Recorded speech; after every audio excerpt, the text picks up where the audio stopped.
Ya, saya sebenarnya Oke, bukan ahli ya, tapi ya coba saya bagikanlah refleksi sedikit dari baca-baca pengetahuan, khususnya juga berkaitan dengan teologi, mungkin kaitannya begitu ya.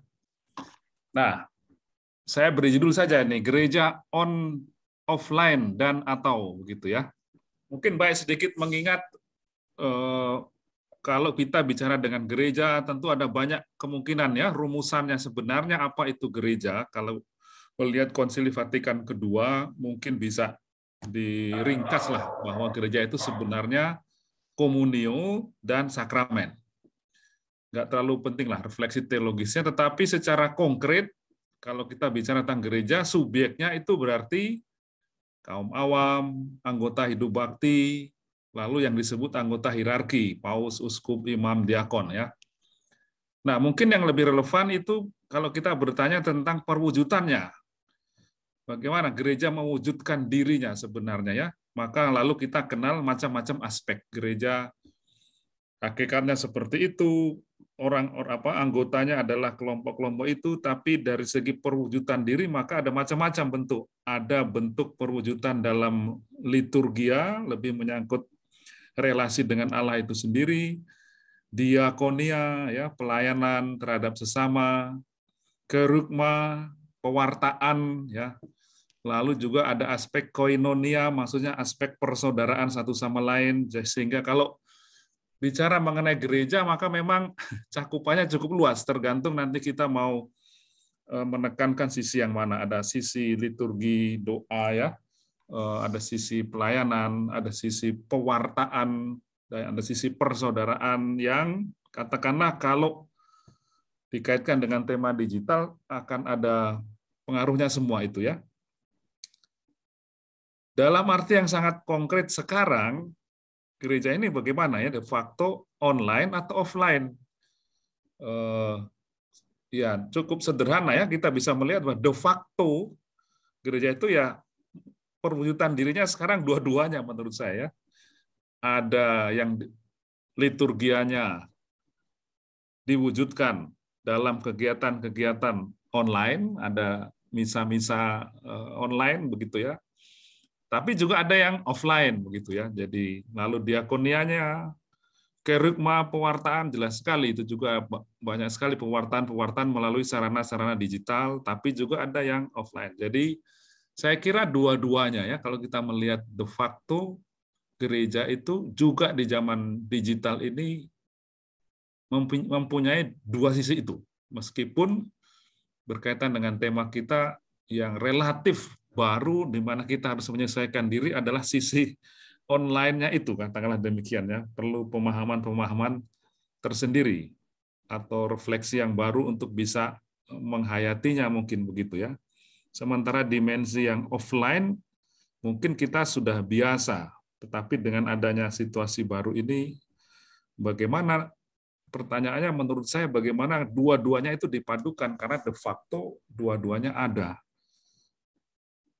Nah, saya akan meninjau ini sedikit rumusan dari gereja tadi ya, bahwa gereja itu adalah sakramen, tanda dan sarana persatuan antara Allah dengan manusia.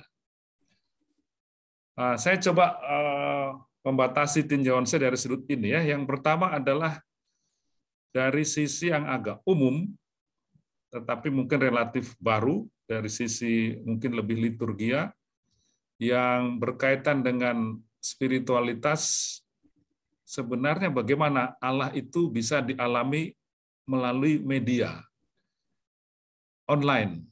Apakah bisa atau tidak? Coba kita lihat.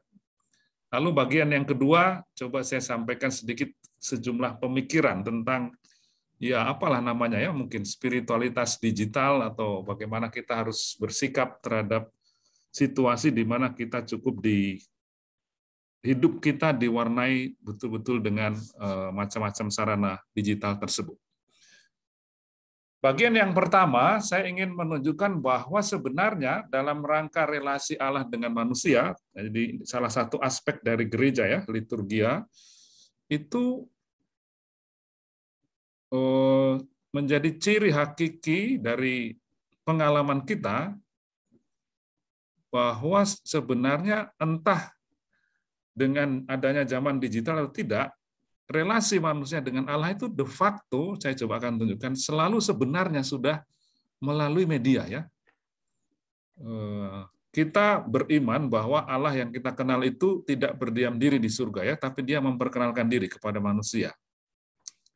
Manusia beragama mengatakan dia mengalami kehadiran Allah itu. Bagaimana itu bisa dijelaskan? Karena Allah sendiri tidak kelihatan, ya, tetapi kita mengalaminya.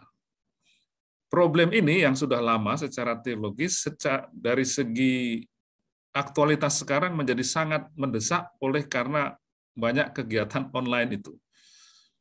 Apakah bisa orang mengalami kehadiran Allah secara online melalui media, atau sebenarnya itu sesuatu yang biasa? Nah, saya ingin menunjukkan pertama-tama bahwa kalau kita lihat kesaksian dari kitab suci dan tradisi kita, sebenarnya sudah selalu, ya, Allah itu yang tidak kelihatan itu kita alami melalui atau dalam media tertentu. Media itu bisa berarti benda, bisa berarti peristiwa tertentu, ya. Sekali lagi ini makin mendesak karena situasi aktual ini yang dengan macam-macam kegiatan melalui sarana digital itu. Tapi sebenarnya struktur pengalaman kita tentang kehadiran Allah itu sebenarnya selalu sudah melalui media. Sederhana saja sebabnya karena de facto Allah kita nggak lihat, ya. Tidak hadir secara fisik, katakanlah seperti saya melihat pohon dan sebagainya itu, ya. Saya nggak melihat Allah, kita nggak pernah melihat Allah, tapi kita mengatakan kita mengalami kehadirannya. Maka sebenarnya kita akan lihat misalnya dari kitab suci, kita atau umat mengalami kehadiran Allah itu sudah selalu melalui media tertentu. Bisa berupa benda, bisa berupa peristiwa. Misalnya, kalau kita lihat secara keselamatan umat Israel, Allah itu dialami dalam atau melalui media tertentu. Dalam arti bahwa peristiwa misalnya, pembebasan dari perbudakan di Israel, pemberian hukum, pengambilan tanah terjanji, pembebasan dari pembuangan, itu kan peristiwa-peristiwa historis yang kita lihat, ya. Tetapi dalam peristiwa itu umat Israel mengalami kehadiran Allah. Itu yang saya maksud dengan media, begitu, ya. Kalau umat Israel mengalami kehadiran Allah itu bukan dalam arti dia melihat Allah secara langsung seperti saya melihat pohon bunga di depan saya, tapi melalui media, dalam hal ini peristiwa-peristiwa tertentu. Itu memang ada misterinya, ya. Ternyata dalam peristiwa seperti itu umat Israel mengalami kehadiran Allah. Kalau saya melihat bunga, lalu saya sebagai orang religius bisa mengatakan memuji Tuhan, mengalami kehadiran Allah. Misalnya, dalam kitab Keluaran dikatakan, pada waktu jaga pagi Tuhan yang di dalam tiang api dan awan itu memandang kepada tentara orang Mesir. Ini ceritanya ketika Israel melarikan diri dari perbudakan di Mesir. Lalu dikacaukannya tentara orang Mesir itu. Ia membuat roda keretanya berjalan miring dan maju dengan berat sehingga orang Mesir berkata, marilah kita lari meninggalkan orang Israel sebab Tuhanlah yang berperang untuk mereka melawan Mesir. Ya, ini banyak kisahnya, tapi aspek mau saya tunjukkan adalah ini, bahwa dikatakan Tuhan yang di dalam tiang api dan awan itu memandang orang Mesir. Jadi yang dilihat orang Israel itu tiang api dan awan, ya. Tapi sebagai orang beriman mereka menyadari atau mengalami kehadiran Allah melalui atau di dalam media itu, tiang api dan awan. Jadi sekali lagi saya hanya mau tunjukkan struktur pengalaman kita tentang kehadiran Tuhan itu sudah selalu melewati media tertentu. Atau ayat berikut, ketika dilihat orang Israel betapa besarnya perbuatan yang dilakukan Tuhan terhadap orang Mesir, maka takutlah bangsa itu kepada Tuhan dan mereka percaya kepada Tuhan dan Musa hambanya itu. Sekali lagi, dalam kisah Keluaran itu, yang dilihat umat Israel adalah sebuah yang dialami adalah dilihat secara fisik peristiwa. Bagaimana mereka bisa lari, lalu melihat bahwa tentara Mesir ditenggelamkan, mengalami tenggelam, dan lain sebagainya. Itu yang dilihat, media itu. Tapi mereka berkata, Tuhan yang membebaskan kita. Jadi juga ya ada media, melalui media tertentu dialami kehadiran Allah. Juga Taurat, bagi orang Israel merupakan simbol kasih Allah. Jadi lebih dari itu dalam Taurat, mereka yakin bahwa Allah sendiri hadir dan bersabda, begitu ya. Sekali lagi juga yang dilihat adalah kitab Taurat, tapi umat Israel mengatakan melalui kitab itu Allah bersabda. Jadi ada medianya juga, begitu ya, berupa kitab suci kalau ini ya. Maka mereka mengatakan Taurat itu bukanlah perkataan hampa, tapi itulah hidupmu. Dan dengan perkataan itu akan lanjut umurmu di tanah kemana kamu pergi menyeberangi sungai Yordan untuk mendudukinya. Jadi juga media Taurat ini ya. Itu contoh singkat dari perjanjian lama. Dalam perjanjian baru, struktur itu juga ada, meskipun dengan nuansa baru. Ini tentang Yesus. Filipus mengatakan, kok engkau tidak melihat aku? Barang siapa telah melihat aku, ia telah melihat Bapa. Bagaimana engkau berkata, tunjukkanlah Bapa itu kepada kami. Filipus mengatakan dia tidak melihat Bapa ya. Tapi Yesus mengatakan, barang siapa melihat aku, ia melihat Bapa. Juga di sini medianya adalah Yesus Kristus sendiri kalau dalam konteks ini ya. Filipus tetap tidak melihat Bapa ya. Nggak kelihatan, tetapi dalam diri Yesus, Yesus mengatakan kamu bisa mengalami kehadiran Bapa ya. Demikian juga dalam kehidupan jemaat ya. Yesus menampakkan diri melalui tindakan-tindakan mujizat yang dilakukan oleh para rasul. Tetapi sebenarnya Tuhan sendirilah yang melalui mereka mengerjakan mujizat dan tanda-tanda. Jadi murid-murid juga ya setelah Yesus bangkit dan naik ke surga itu melakukan tindakan mujizat, tetapi mereka yakin bahwa di situ bukan mereka, tetapi Allah sendiri yang hadir melalui media peristiwa-peristiwa tersebut. Ya. Tentu saja ya, dalam arti yang lebih kompleks kita mengatakan Allah juga hadir di dalam diri kita sendiri, tapi okelah itu yang lebih mau saya tekankan adalah ciri media itu ya. Bila 2 atau 3 orang berkumpul dalam namaku, disitulah aku berada di antara mereka ya. Jadi ini janji Yesus ya. Juga di sini dia tidak kelihatan, tetapi dalam media perkumpulan 2-3 orang itu dialami kehadirannya. Atau dalam Matius 25-40, Kristus juga hadir melalui dalam diri orang miskin, bahkan yang paling hina. Jadi secara sederhana prinsip yang mau saya tunjukkan di sini ialah bahwa Allah kita adalah Allah yang memperkenalkan diri.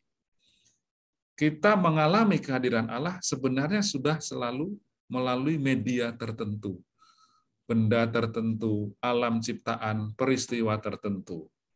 Di samping tentu saja juga dalam hati kita sendiri. Juga kelihatan dalam khususnya perayaan-perayaan sakramen ya, struktur itu kelihatan juga dalam perayaan sakramen.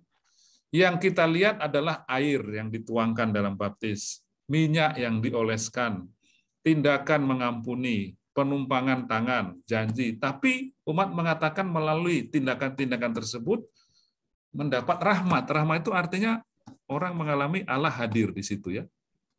Baptis misalnya kan air ya, yang diturunkan dan dibaptis orang, tapi orang yang mendapat baptisan itu yang dilihat air, tetapi yang dialami adalah rahmat atau kehadiran Allah itu sendiri.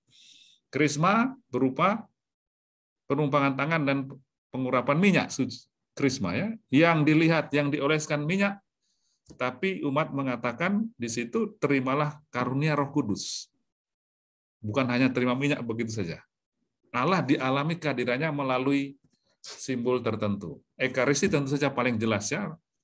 Roti dan anggur yang kita lihat, tapi kita mengatakan itu tubuh Kristus. Kehadiran Allah dialami melalui media tertentu. Demikian juga ya, dalam setiap sakramen, yang dilihat adalah ini, minyak misalnya, yang dialami adalah Allah yang hadir. Tabisan imamat, penumpangan tangan oleh uskup. Tapi kemudian kita mengatakan di sana Allah sendiri mencurahkan Roh Kudus-Nya. Nah, dalam konteks itu saya ingin melompat ke dalam tema kita tentang bagaimana kalau kita bicara tentang mengalami kehadiran Allah secara online, seharusnya tidak terlalu sulit dalam arti itu, karena sebenarnya sudah selalu kehadiran Allah dialami melalui mediasi, media-media tertentu, peristiwa, dan sebagainya.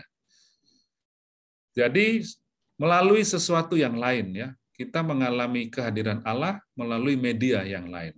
Sehingga bagi orang beriman, perjumpaan misalnya dalam sakramennya, mengalami air yang dituangkan itu bukan merupakan pengalaman fisik melulu, tapi sekaligus suatu pengalaman rohani. Orang beriman bisa melihat pohon dan kemudian memuji Allah, meskipun Allah tidak kelihatan. Medianya, sarana perantaranya adalah pohon. Kita juga mengalami, kalau kita membaca kitab suci, yang kita lihat buku. Tapi sebagai orang beriman, kita mengatakan di sana Tuhan yang berfirman. Tuhan yang adil. Yang biasa kita lakukan selama ini adalah buku dalam arti kertas itu, ya. Kertas kitab itu, tapi kita mengatakan Allah hadir. Nah, sekarang kan banyak orang juga membaca kitab suci dengan memakai iPad, dengan laptop. Bisa nggak di situ orang mengalami juga bahwa ketika yang dibaca sarananya, medianya bukan buku dalam arti kertas, tetapi dalam laptop atau dalam iPad mengalami kehadiran Allah yang berfirman. Menurut saya pada prinsipnya bisa, karena strukturnya sebenarnya sama. Hanya dulu dalam bentuk kertas, buku, sekarang misalnya dalam alat-alat elektronik, tulisan yang di sana, maka prinsipnya menurut saya harusnya orang bisa juga di sana. Kalau dia baca kitab suci dalam pakai buku kertas itu dan mengalami bahwa Allah sendiri berfirman, maka juga kalau dia pakai iPad, bisa juga dia sampai pada pengalaman Allah berfirman. Bagaimana dengan perayaan Ekaristi secara offline? Apakah di sana orang bisa mengalami kehadiran Allah? Ini yang offline seperti biasa. Kalau kita melihat perayaan Ekaristi secara offline, itu tentu saja ada macam-macam dimensi, ya. Di sana dia hadir secara fisik bersama umat, berdoa, mendengarkan firman Tuhan, menerima tubuh dan darah Tuhan, ya, komuni. Tentu saja kalau ideal seharusnya dia datang dengan sikap penuh iman, terbuka, taat, syukur. Tapi tidak tertutup kemungkinan, ya, bahwa dalam situasi tertentu orang memang bisa hadir secara fisik tapi kurang menghayati dengan baik, ya. Jadi kurang berbuah, katakanlah. Bagaimana dengan online? Bisa terjadi, ya, lukisannya. Orang bisa sendiri, bisa bersama, ya, di rumah atau di kamar. Mendengarkan firman Tuhan juga bisa, ya, dibacakan firman Tuhan itu melalui, ya, dengan melihat di layar itu, ya. Memang dia tidak menerima tubuh dan darah Tuhan secara langsung, ya, komuni, lalu disebut komuni batin. Bagaimana kita bisa mengatakan apakah orang bisa dalam perayaan itu mengalami kehadiran Allah? Menurut saya bisa. Tergantung juga pada sikap pribadi kita, ya. Bisa dalam arti strukturnya sebenarnya sama saja. Dalam Ekaristi offline di gereja itu juga kita tidak melihat Allah, ya, secara fisik langsung. Tapi kita mengalami kehadiran Allah melalui media tertentu. Ada imam yang memimpin di sana, kita melihat tubuh dan darah Kristus dan mengatakan mengalami kehadiran Allah. Maka seharusnya pada prinsipnya menurut saya struktur itu juga kita temukan kalau kita merayakan Ekaristi misalnya secara online. Juga kita nggak melihat Allah secara langsung, tetapi pada prinsipnya bisa saja kemudian orang mengalami kehadiran Allah. Tergantung sekali lagi, ya, secara subjektif apakah kita sungguh-sungguh, apakah kita mempersiapkan diri dan lain sebagainya. Tapi pada prinsipnya seharusnya bisa. Nah, ini sejumlah penegasan-penegasan saja dari konsili, misalnya tentang komuni-komuni batin itu juga dianggap sebagai sesuatu yang sungguh-sungguh berarti dan lain sebagainya. Tapi saya sekali lagi hanya mau menekankan pada prinsipnya bisa demikian. Tentu saja dalam perayaan Ekaristi yang offline ada hal yang lebih ya. Di sana orang bertemu dengan temannya, dengan umatnya, lain sebagainya. Jadi lebih utuh dari segi itu ya, sebagai persaudaraan lebih dialami. Tetapi dari segi pengalaman kehadiran Allah, pada prinsipnya tidak eksklusif hanya dalam perayaan yang offline itu, tapi pada prinsipnya bisa juga dalam konteks online itu. Sekedar menyebut saja bahwa sebelum ini juga sudah ada penghayatan-penghayatan kehadiran Allah meskipun orang tidak hadir secara fisik dalam perayaan Ekaristi ya. Santa Clara dari Assisi itu terkenal sebagai pelindung televisi oleh karena dia mengalami dalam hidupnya meskipun dia tidak hadir dalam perayaan Ekaristi karena sakit, dia dari kamar, tetapi seperti bisa melihat perayaan Ekaristi itu ya, itu memang mujizat dalam arti itu, sehingga dia diangkat menjadi pelindung televisi. Dia nggak ikut di kapel, tapi dia bisa dari kamarnya seperti melihat semua perayaan yang terjadi di kapel di biaranya itu. Maka dia diangkat sebagai pelindung televisi. Ini ceritanya saya kira nggak perlu. Jadi sekali lagi, pengalaman manusia memiliki struktur seperti itu ya. Pada prinsipnya orang bisa mengalami kehadiran Allah dan tidak dalam arti melihat fisik langsung, tetapi selalu melalui media-media tertentu. Yang dilihat secara indrawi bukan Allah, Taurat, air, minyak suci, roti, dan anggur, atau peristiwa tertentu itu yang dilihat, tapi melalui media tersebut dialamilah kehadiran Allah tersebut.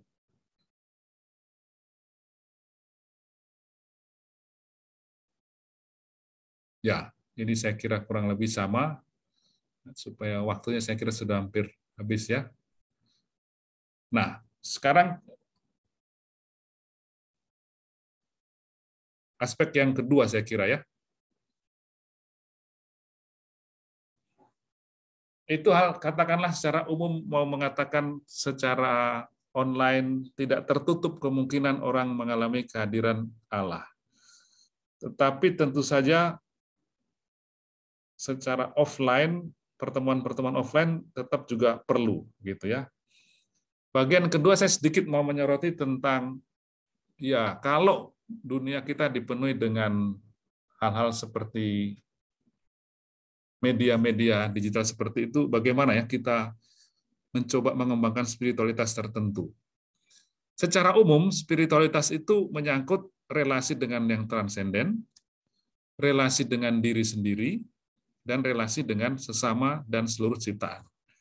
Maka, untuk praksis-praksis digital kita, perlu kita selalu bertanya, apakah praktek-praktek digital kita itu, entah itu ibadat online dan lain sebagainya, harus kita selalu bertanya, memberi ruang tidak untuk perjumpaan dengan Allah yang transenden. Harus dievaluasi. Pada prinsipnya bisa, tetapi perlu dievaluasi apakah betul orang ekaristi dari rumah atau kegiatan-kegiatan doa lain-lain, karena tidak mudah juga ya untuk sungguh konsentrasi, maka selalu harus bertanya tentang praksis-praksis kita, apakah betul-betul itu membantu orang berjumpa dengan Allah yang transenden. Harus secara konkret dievaluasi. Apakah juga kegiatan-kegiatan tersebut memberi makna bagi kehidupan sehari-hari yang inkarnasional dalam kehidupan? Dia tidak membuat orang menjadi terasing, tapi mendorong orang untuk terlibat dalam hidup sehari-hari. Jadi apakah spiritualitas atau praktek digital yang kita lakukan itu tidak membuat orang makin terasing, tapi tetap terlibat. Mendorong kehidupan yang terlibat dengan sesama dan sikap terhadap alam ciptaan lain. Jadi, apakah itu mendorong untuk perwujudan diri gereja, praktek-praktek digital kita itu. Maka, baik juga kita mewaspadai sejumlah bahaya dari dunia digital itu yang memang selalu sangat mendorong kita untuk bertanya tentang relevansi. kita selalu akan bertanya subscriber-nya berapa, begitu ya. Perlu diwaspadai. Lalu cirinya kan virtual, kurang inkarnasional dalam arti kurang bersentuhan langsung dengan kenyataan masyarakat. Lebih screen to screen, dari layar ke layar, dan kurang face to face.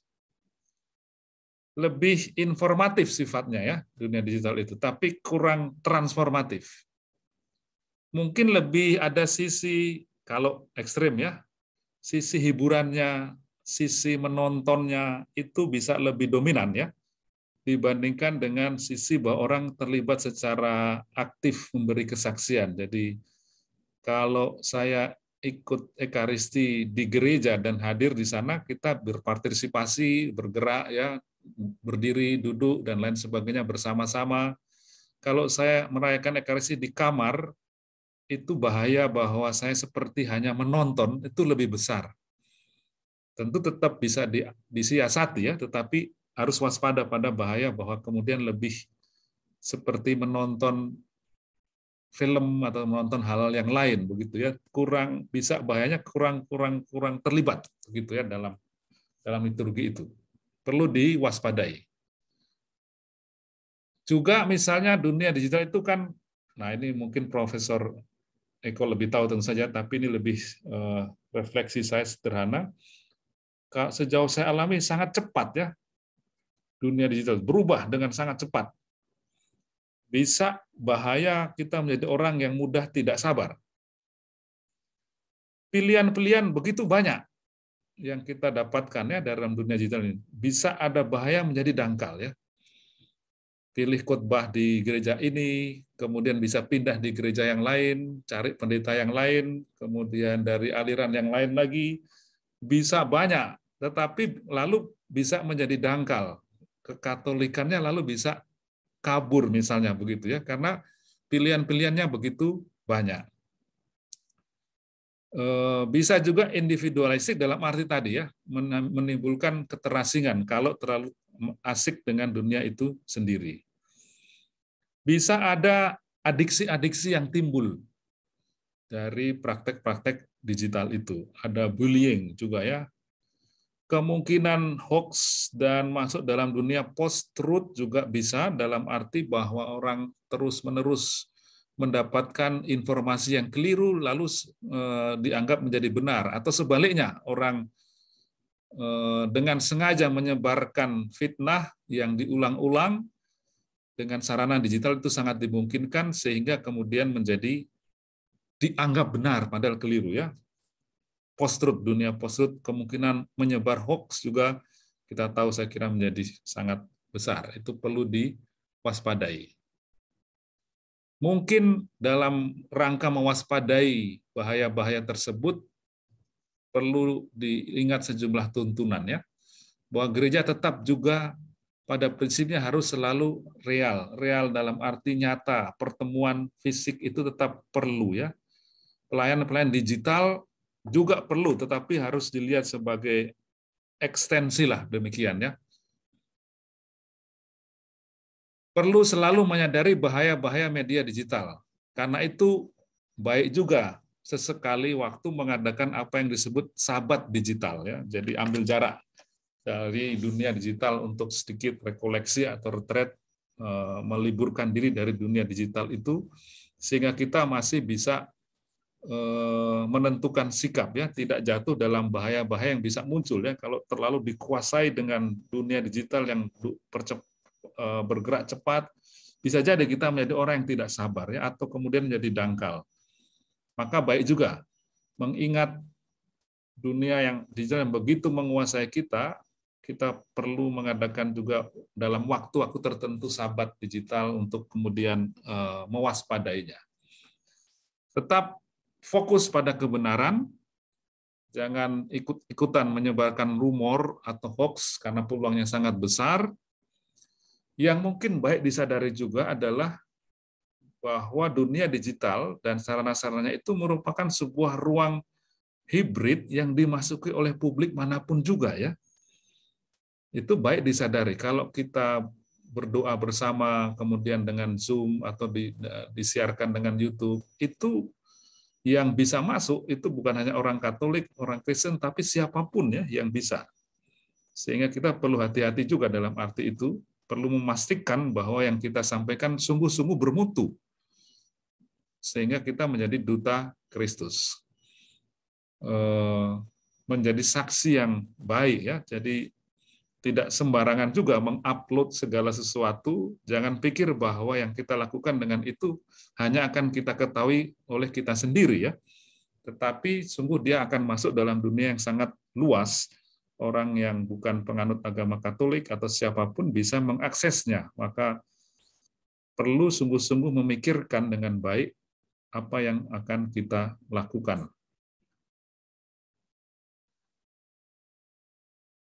Nah, maka selalu harus bertanya ya, dalam rangka melaksanakan praktek-praktek digital itu, apakah membantu kita untuk berjumpa dengan Allah yang transenden? Apakah membantu kita untuk menemukan makna hidup yang otentik? Apakah membantu kita untuk makin bisa berelasi dengan sesama? Dan jangan sampai keterlibatan dalam dunia ini membuat kita terasing. Dalam rangka pastoral perlu juga ingat ya, ada yang jangan-jangan ada yang tersisih dalam dunia digital ini ya. Biasanya kan orang-orang tua seperti saya juga ya, yang ketinggalan zaman. Biasanya kalau suruh berkaitan dengan ini agak gagap lah, katakanlah demikian. Maka perlu juga kita perhatikan ya. Jadi yang lalu tadi ya, perlu memperhatikan, ingat bahwa ruang digital itu ruang yang sungguh-sungguh luas ya, ruang antara gereja dan dunia, dimasuki oleh siapa saja. Demikian, terima kasih. Makasih, Monsinyur. Bagaimana kita di dalam media sudah dipaparkan secara teologis, kitab suci, sekaligus juga analogi tentang media, bahwa media itu sudah dipakai sejak perjanjian lama, perjanjian baru, dan kita sekarang dengan media baru. Maka ini tetap sebagai patokannya adalah sejauh mana kita berjumpa dengan yang transenden, dan sekaligus tidak terpisah dari dunia real di sekitar kita. Terima kasih untuk bagian pertama. Bagian kedua akan disampaikan oleh Profesor Dr. Eko Indrajit, dan ini lebih banyak tentang kecanggihan dalam dunia IT yang akan kita pakai sebagai cara untuk mewartakan kerajaan Allah. Mari silahkan Pak Eko untuk menyampaikan makalahnya. Terima kasih banyak Romo. Yang saya hormati Bapak Monsinyur, para Romo, Bapak Ibu semua, terutama bos saya Romo Stephen di Komsos KWI. Saya menyimak dengan baik yang disampaikan Monsinyur. Saya mungkin akan melengkapinya. Kalau Monsinyur tadi bicara dari segi surgawi, maka saya dari segi duniawinya. Nah, begitu ya, biar saling melengkapi begitu. Nah, agar fokus, saya mengambil tema yang lebih spesifik, yaitu gereja dan media sosial. Jadi dari aspek teknologi apa yang saya ambil, saya mencoba untuk mengambil yang media sosial karena hubungannya cukup dekat atau teramat sangat dekat dengan Komsos begitu.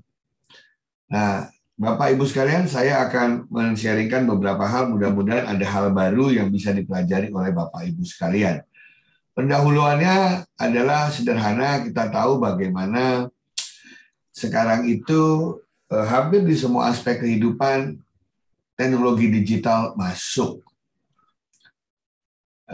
Yang tujuan awalnya adalah empowering people. Jadi dalam segala hal kalau ditanya di mana peran teknologi dalam kehidupan manusia, itu dilihat sisi positifnya dengan memberikan kata-kata di depannya facilitate something. Jadi misalnya di mana posisi IT dalam pembelajaran? Jawabannya to help human facilitate learning. Jadi memfasilitasi proses learning.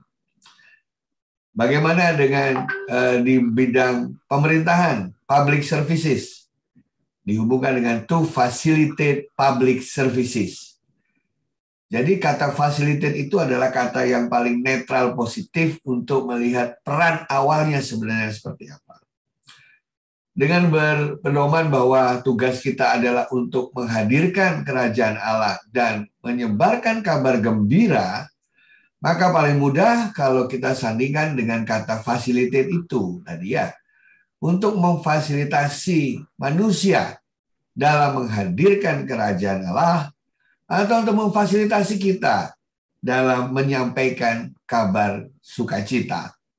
Itu adalah kata yang paling netral positif, yang paling banyak dipergunakan. Hal ini untuk mempertegas bahwa memang kehadiran teknologi itu awalnya adalah untuk membantu manusia. Itu adalah hal pertama yang ingin kami sampaikan. Jadi konteks IT dalam dunia komunikasi sosial ya untuk membantu kita memfasilitasi pelaksanaan peran dan tugas-tugas Komsos sehari-hari. Nah, mengapa saya menekankan kepada media sosial? Monsinyur, Romo, Bapak, Ibu, karena inilah Indonesia yang jumlah nomor handphonenya lebih banyak dari jumlah penduduk. Inilah Indonesia yang jumlah teknologi yang terjual hampir 3-4 kalinya dari jumlah penduduknya itu sendiri.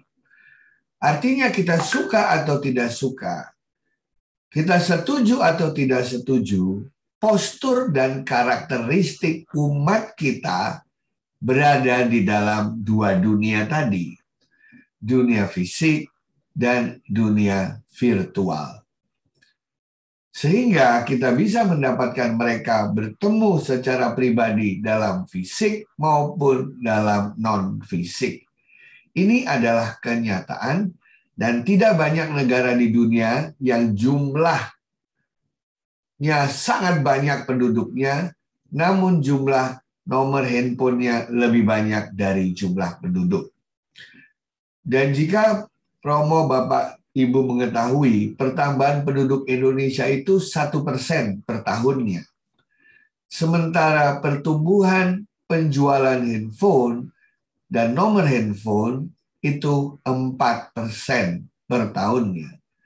Jadi akan ada satu titik nanti di mana jumlah teknologi, jumlah gadget, jumlah device, perangkat akan beberapa kali dari jumlah manusia itu sendiri. Dan hampir seluruh perangkat tersebut adalah milik sendiri dan lebih dari 90% sudah merupakan handphone cerdas. Handphone bertipe cerdas adalah handphone yang bisa menyimpan data, mengirimkan data, berkomunikasi berbasis multimedia. Nah, dalam komparasi Indonesia terhadap dunia, Indonesia adalah negara nomor 5 setelah Filipina, Kolombia, Brazil, Nigeria, dan kemudian Indonesia yang paling banyak menghabiskan waktunya sehari-hari, spending waktu mereka untuk menggunakan media sosial. Saya tidak tahu, mungkin saya kurang paham, tapi apakah dari Filipina, Kolombia, Brazil, dan Nigeria, di atasnya Indonesia, itu mana yang paling banyak populasinya orang Katolik ya, Romo? Filipina jelas ya.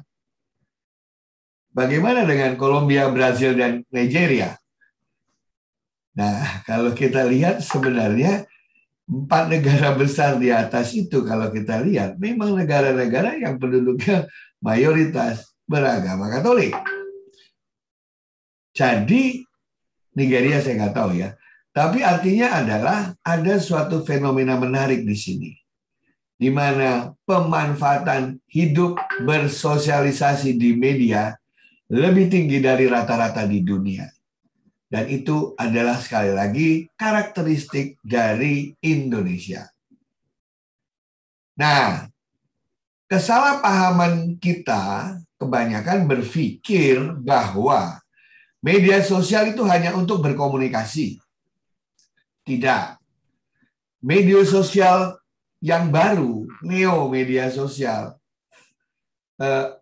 aplikasi media sosial yang baru bukan sekedar alat berkomunikasi belaka atau menyampaikan pesan, tapi sudah menjadi alat atau instrumen berekspresi dan berkarya dalam hidup bermasyarakat dan tentu saja hidup menggereja.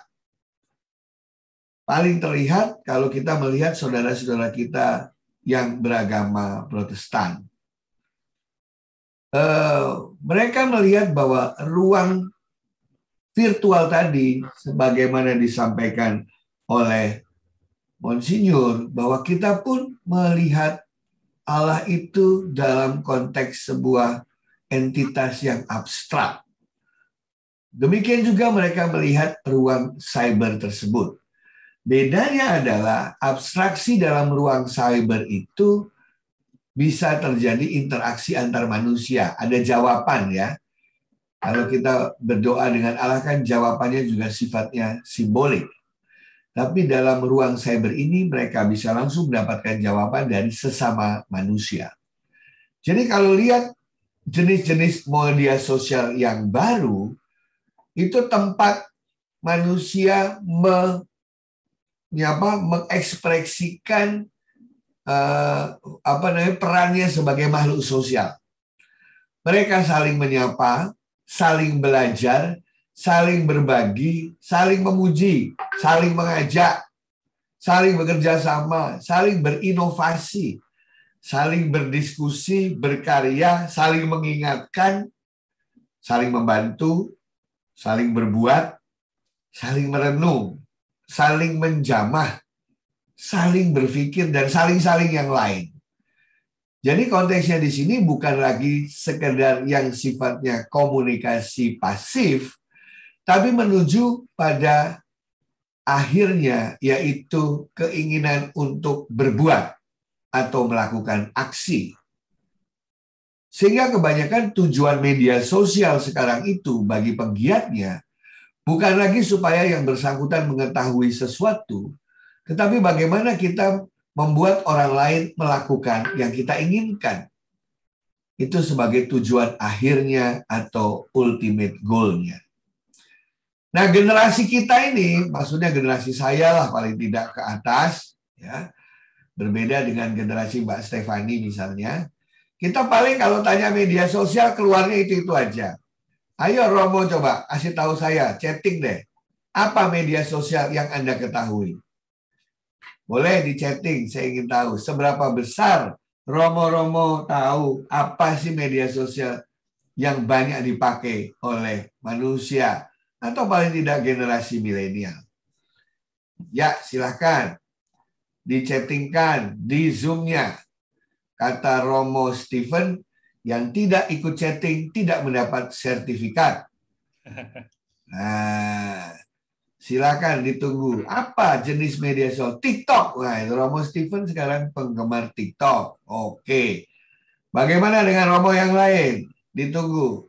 Nah, ini untuk membedakan siapa yang mendengarkan kami presentasi atau yang sedang mendengarkan acara yang lain. Nah, kan saya nggak tahu siapa kompetitor saya di layar, Romo Stephen ya. Nah, mungkin kompetitor saya di layarnya Romo Stephen tuh ada Gmail ya, ada WhatsApp, mungkin ada Netflix gitu ya. Mari kita lihat Instagram, YouTube, Facebook, Twitter. Nah, itu kan yang kita kenal ya.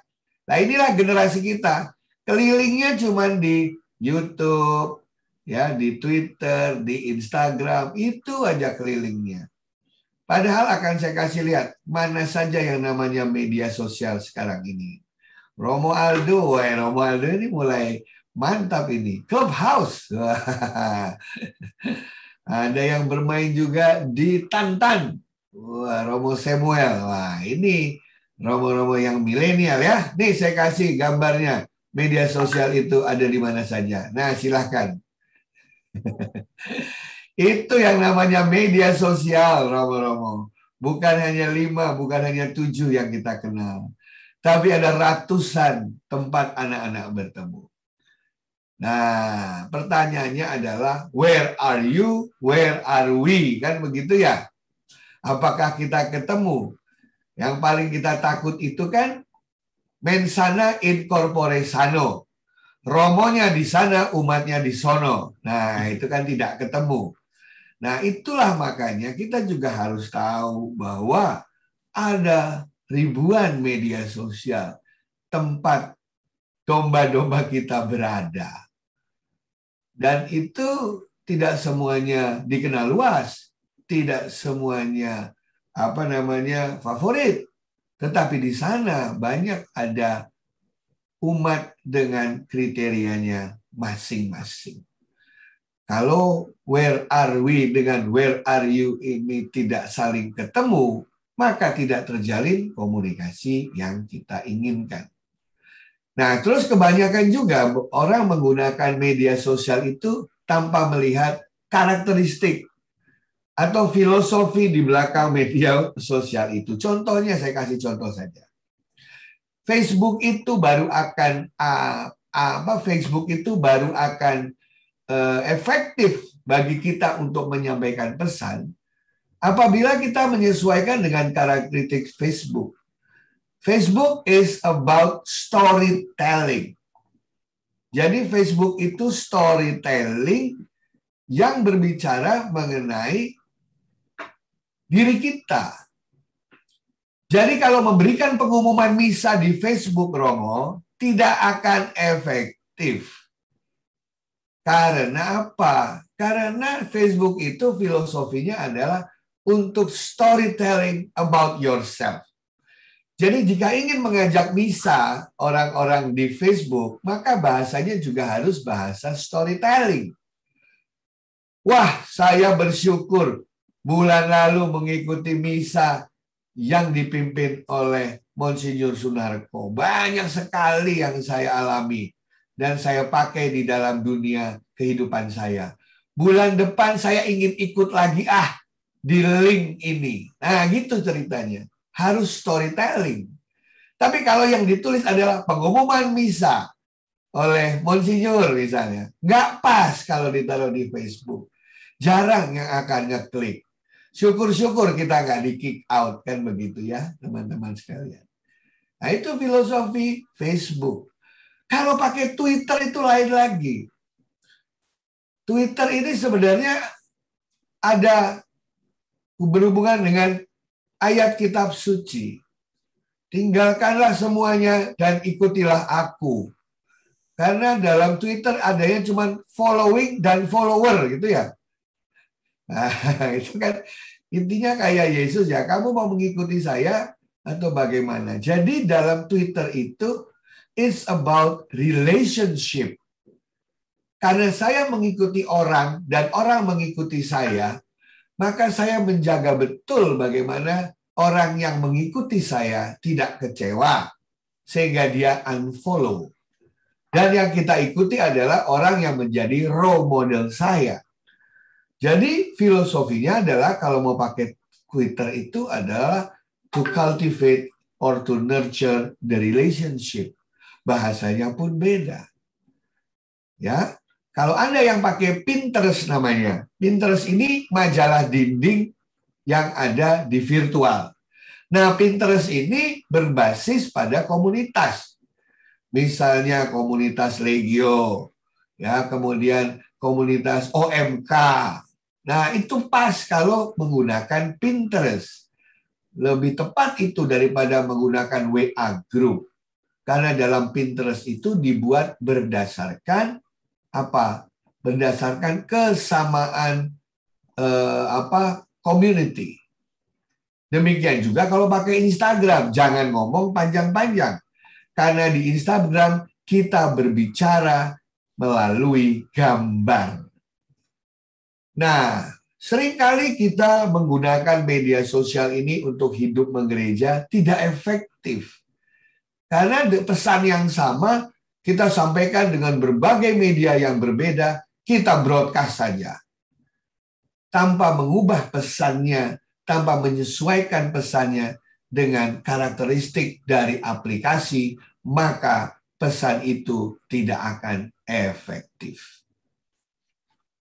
Saya ingin mengamini juga yang disampaikan oleh Monsinyur, karena saya masih ingat waktu saya sekolah minggu usia 5 tahun.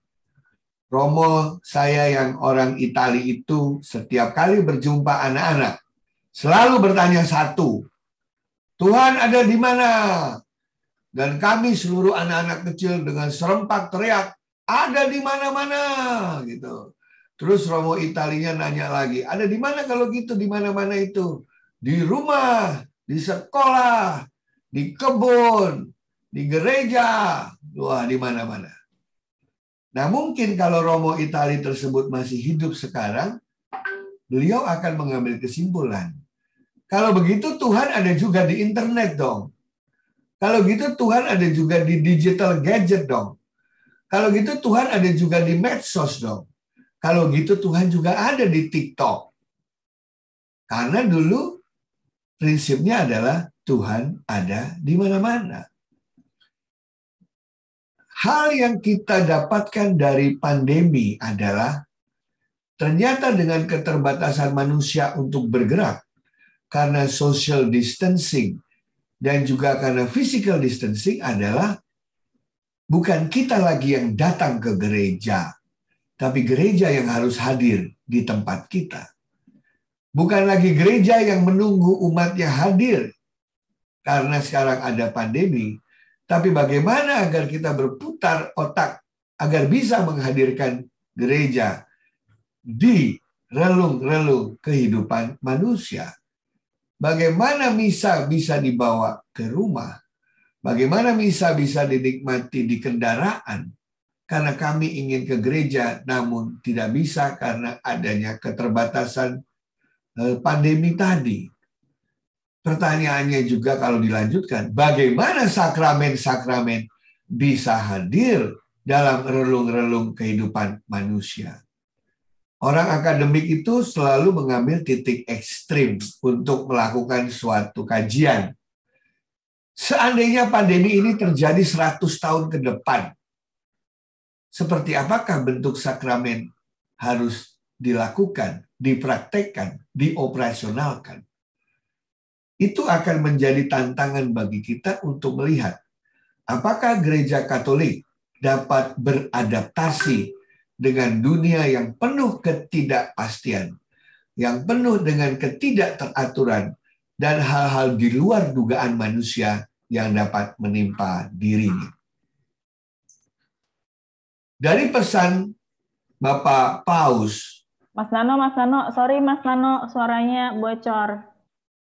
Ya, kayaknya bocornya di tempat lain. Mohon maaf, Prof. Maaf. Iya. Bapak Ibu sekalian, kalau melihat pesan dari Bapak Paus, beliau itu kalau saya kasih terjemahan bebasnya,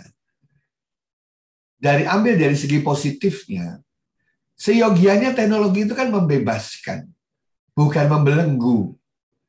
Seharusnya teknologi itu memudahkan, bukan menyulitkan. Seharusnya teknologi itu menggembirakan, bukan menyedihkan. Seharusnya teknologi itu menghadirkan kebaikan, bukan kejahatan. Karena ketika teknologi itu dibuat adalah dengan niat baik.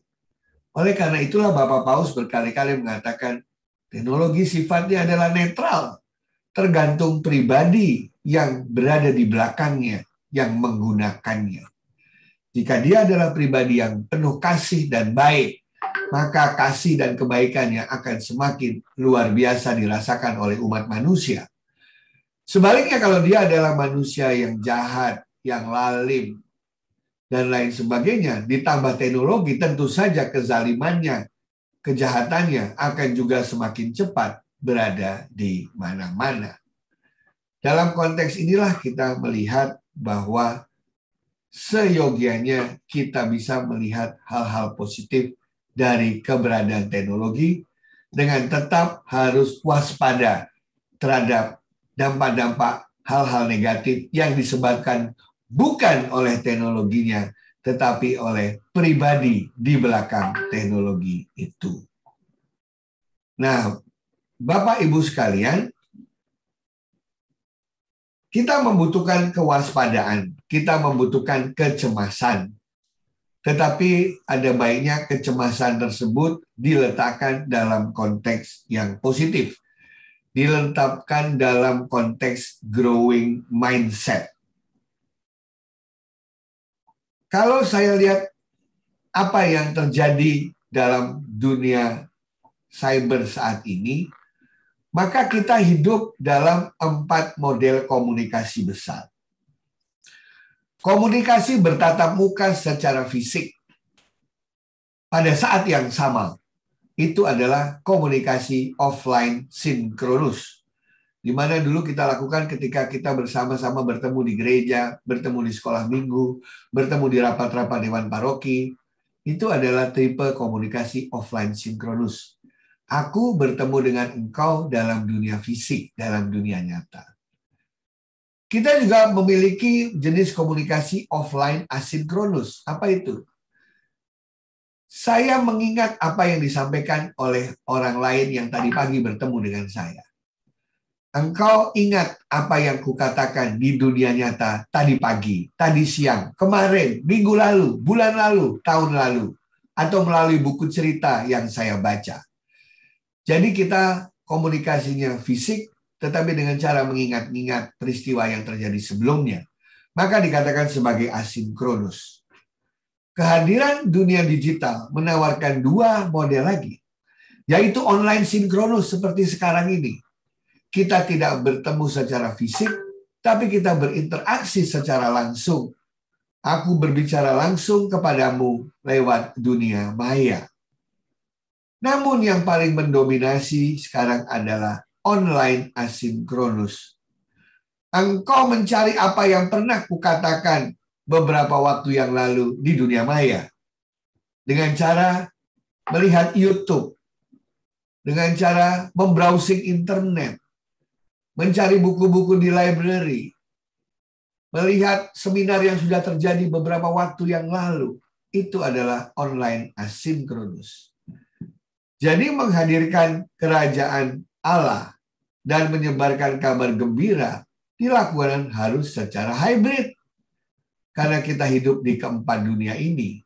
Dan pada saat pandemi, dunia offline sinkronus turun. Tapi bukan berarti kita tidak bisa menggunakan modus-modus yang lain untuk bisa berkomsos ria. Intinya seperti itu. Oleh karena itulah, Komsos KWI tidak menyerah walaupun ini turun tidak bisa bertatap muka. Kita harus mencari cara yang lain untuk bisa tetap menjalin silaturahmi. Nah, oleh karena itu gereja perlu mengubah mindset-nya dalam berkarya. Bukan lagi kita mengajarkan, tapi kita mengajak berjalan bersama para umat untuk mencari kerajaan Allah dan bersama-sama mewartakan kabar gembira. Dan media sosial itulah adalah salah satu cara yang menurut kami cukup efektif. Kami masih punya 5 menit dan ini adalah hasil dari segi psikologi. Bahwa kenapa anak-anak kita, kenapa generasi milenial tergila-gila dengan media sosial. Dan bagaimana perilaku mereka sangat dipengaruhi oleh kepercayaan mereka terhadap apa yang ada di media sosial. Walaupun itu merupakan suatu fenomena post-truth. Karena adanya 2 hormon ini. Hormon dopamin dan hormon oksitosin. Hormon dopamin itu yang membuat kita tergerak untuk mencari, untuk searching, untuk browsing. Karena kita ingin sesuatu, ingin tahu sesuatu. Makanya kita mengenal istilah search engine. Nah, sementara hormon oksitosin itu yang membuat kita merasa menjadi turun stresnya. Merasa dikasihi. Merasa kita disenangi, diperhatikan. Mendapatkan empati. Nah, ini 2 hormon ini bermain peran besar dalam sosial media yang menggerakkan manusia.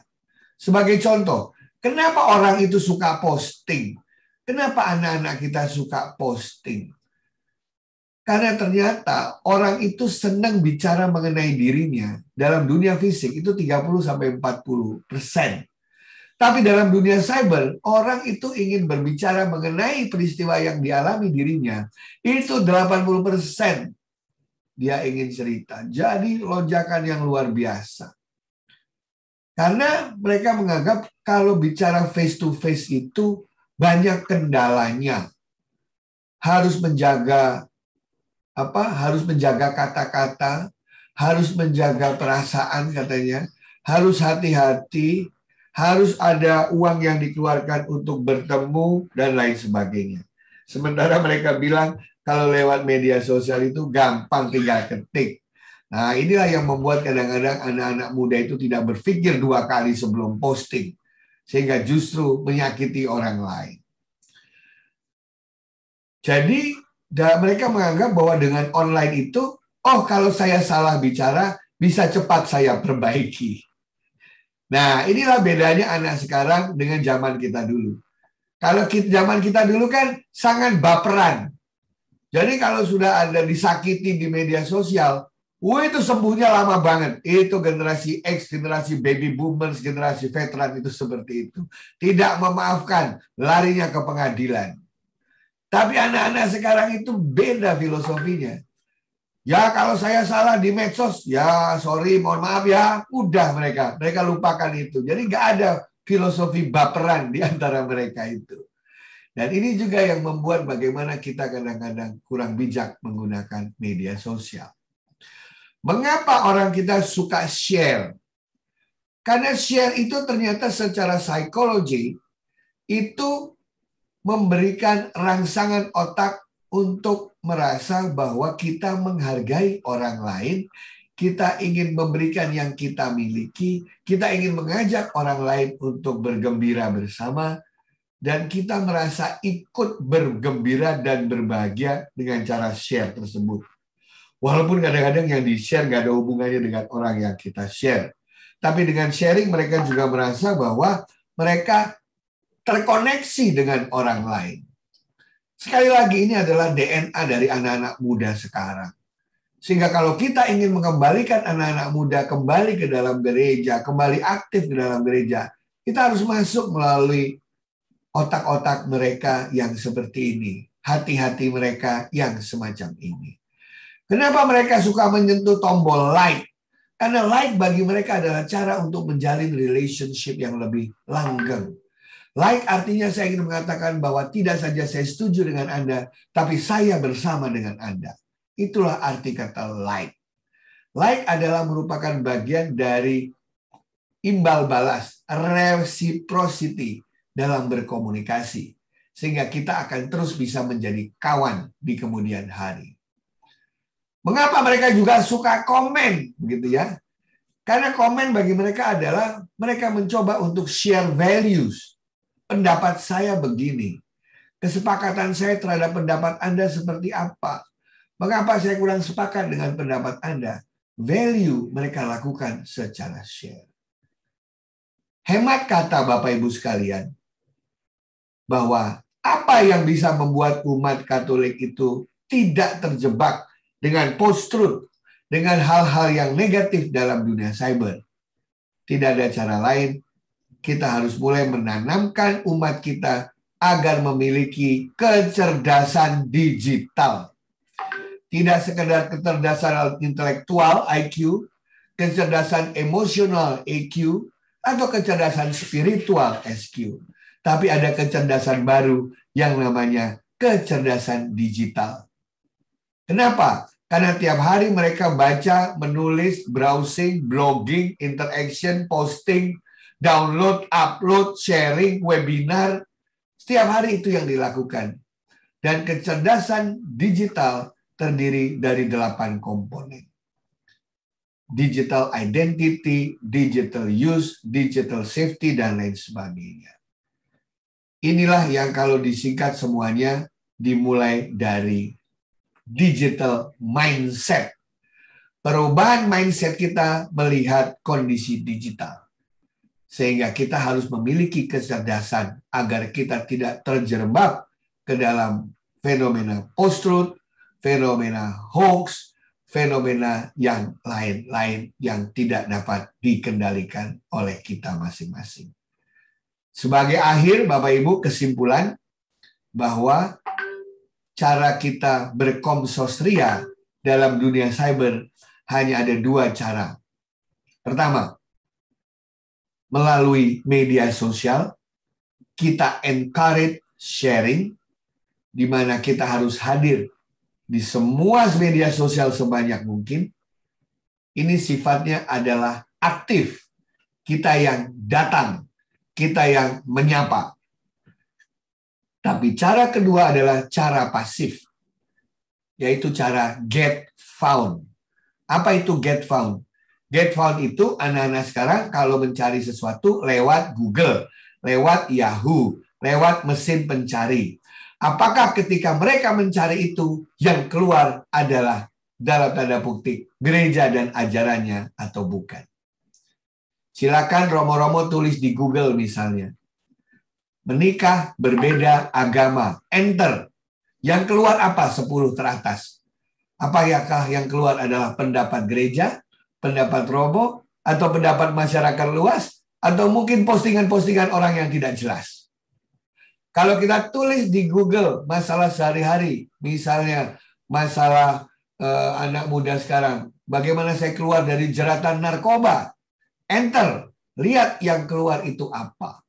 Apakah yang keluar adalah ajaran gereja, atau yang keluar adalah hal-hal yang lain yang berasal dari institusi lain? Kita tidak pernah akan get found, ditemukan oleh orang-orang lain apabila kita tidak memiliki banyak konten di dunia cyber. Oleh karena itu, maka umat Katolik harus sering-sering menulis, menyebarkan berbagai jenis tulisan positif dalam internet agar get found, ditemukan oleh mereka yang mencarinya. Demikian sharing dari saya, Bapak Ibu sekalian. Gereja harus sadar dan hadir pada setiap relung-relung kehidupan manusia, termasuk dalam ruang cyber. Sekian dan terima kasih. Oke, terima kasih Profesor Eko. Ya, hebat sekali ini. Panorama yang disampaikan sungguh lengkap dan dengan segala efek-efeknya dan selalu up to date ya. Bagaimana kita diharapkan selalu aktif untuk mengisi dunia medsos ini supaya kita ditemukan, intinya itu, supaya gereja ditemukan oleh masyarakat umum. Jangan sampai tenggelam dengan keasikannya, tetapi kemudian tidak menunjukkan eksistensi pengajaran-pengajarannya. Terima kasih dua pembicara sudah menyampaikan semuanya presentasi.